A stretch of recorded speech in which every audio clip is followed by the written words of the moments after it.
All right, here we go with the quick tour of the setup here now. This is not everything. This is just what I've been currently using right now. There's a lot more gear. All right, so currently right now I am using Banana, as you can see, and I have three things connected right now.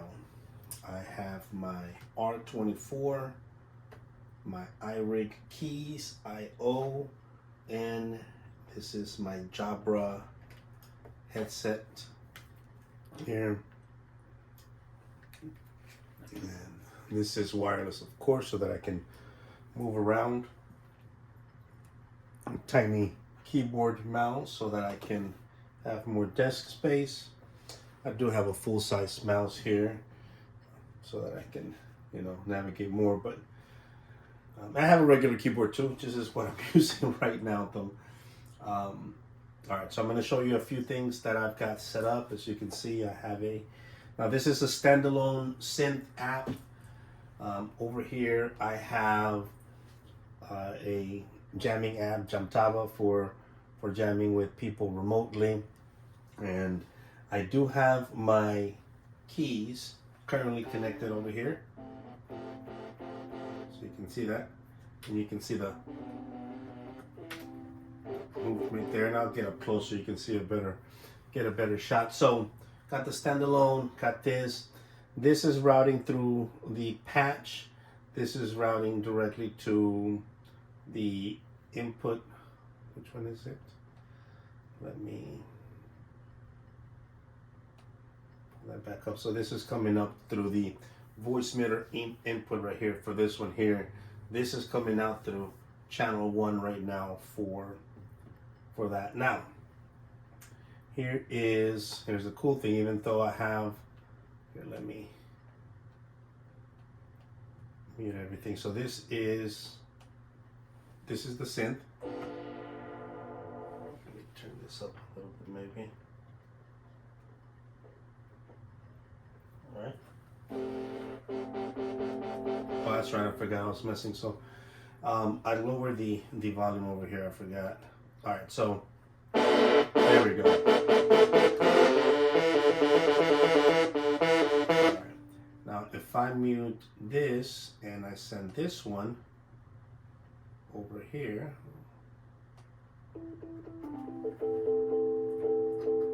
and then these are these two. Actually I have two instruments over here. Here's a bass guitar. Volume is low on this one here. I gotta turn it up.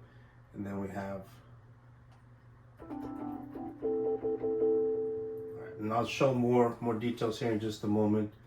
All right, so that's the current setup, and you can see it over here. You can see you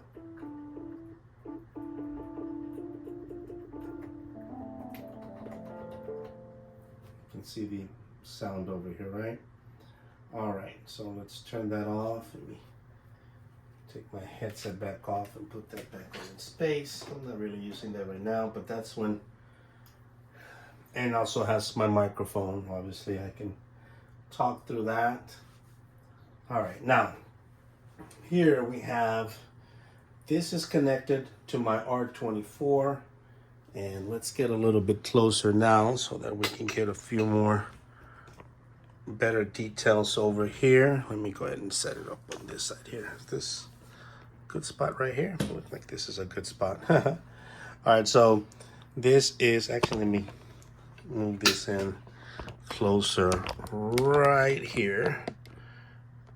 Let's get in close. So as you can see, that is my R24. I don't know if you can see the screen that well, but I am close 96. You see that 96 kilohertz. All right.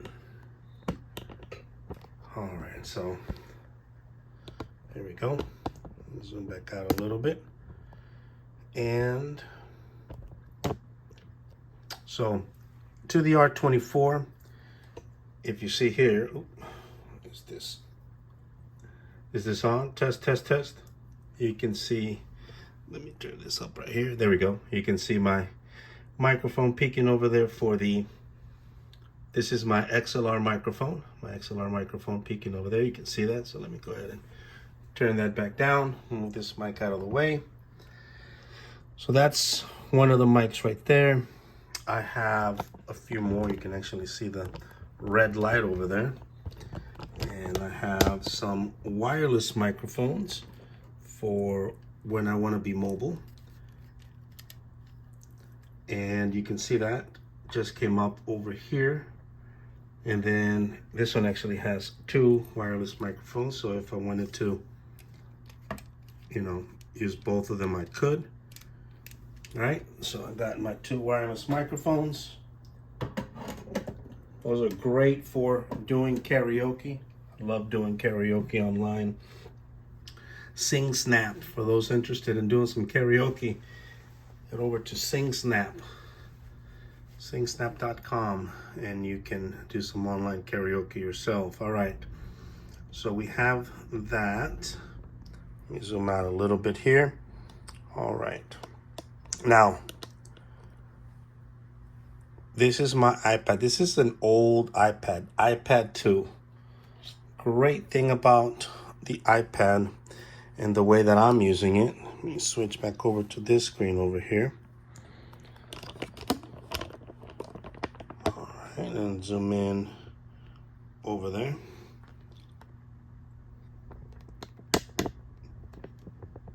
There we go. All right, so good thing about the iPad is that I can control my voice meter.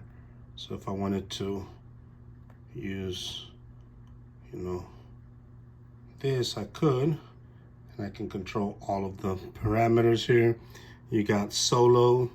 So if I wanted to solo my first channel, you can see that changed over there. You see that I muted this one. So I can unmute and mute, and I can do that with all of the channels too, all the way across. So I just gotta click on the mute button over here. That corresponds to that channel. Solo mute, a few other things here. It's a lot you can do with it. Obviously, I'm not gonna go through all of them, but you obviously know, you go in, you program each button, which is so much fun. You gotta figure out what's what, right? So we have all the transport. I mean, I don't have a loaded file right now, but you know, if I wanted to start recording, I just hit the record button up here, and you can see that I am recording now. You see my tape cassette going over there. So I am recording, and if I wanted to stop recording, it stops. If I wanted to play, look at that. So you have full transport. You can go to the beginning, go to the end. So all the buttons are programmable. So it's just a matter of taking your time, programming each button, the knobs, all of this. You can change all this stuff. All right. So we have one of those. I think that's it. I don't think I have anything else to show you. I mean, unless you just want to see all my other stuff I have on the side. I got a messy desk over here, but here's my other interfaces, like this Helicon, TC Helicon Go Twin. This is one of my favorite ones in the back over here. Oh, they're plugged in. That is my Roland Edirol M100 FX 10-channel mixer. That one is really fun. I mostly like it because that right here, that knob, you can spin it around, and let me try to get in here. You can spin it around, and it has all these awesome features. You can change your voice, you can change bunch of different settings. That's just fun. It's just fun. Anyway, so I got a bunch of extra cables and a bunch of stuff over there. And oh, I mean, I have my instruments up here. See, it's a couple guitars, and just to save on a bunch of cables and stuff over here, and you may not, I don't know if you can see them, but right here I have wireless connectors for that. And here is the, if I turn this one on, it'll connect with that one over there. Or I guess it took the other one. No, did it connect? Oh yeah, see, they're not blinking. If I turn this one off, you see that one's searching. If I turn it back on, they connect. So I use a bunch of wireless tools here in my studio. That's the best way to go. Hope you all enjoyed my tour.